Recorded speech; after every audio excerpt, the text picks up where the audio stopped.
Hi friends, welcome to my channel. Sandwich prepare చేస్తున్నామండి. దీనికి సంబంధించిన ingredients onion, tomato, capsicum, carrot, coriander అన్నీ సన్నగా కట్ చేసుకోవాలండి.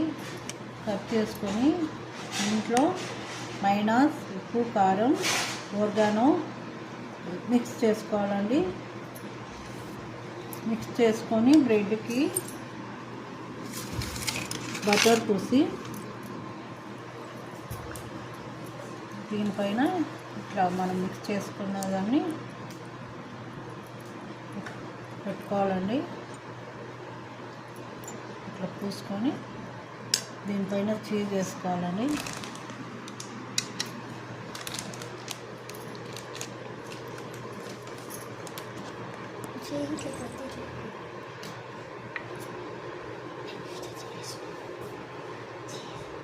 చీజ్ ఇలా వేసుకొని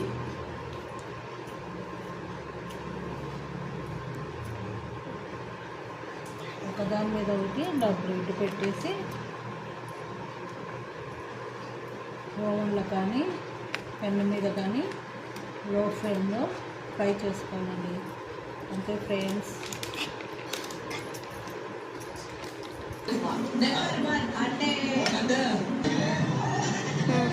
చూడండి ఫ్రెండ్స్, రోస్ట్ అయిన తర్వాత శాండ్విచ్ ఇలా తయారవుతుందండి. చాలా టేస్ట్గా ఉంటుంది. ట్రై చేసి చూడండి. బాయ్ ఫ్రెండ్స్, లైక్ చేయండి, సబ్స్క్రైబ్ చేయండి.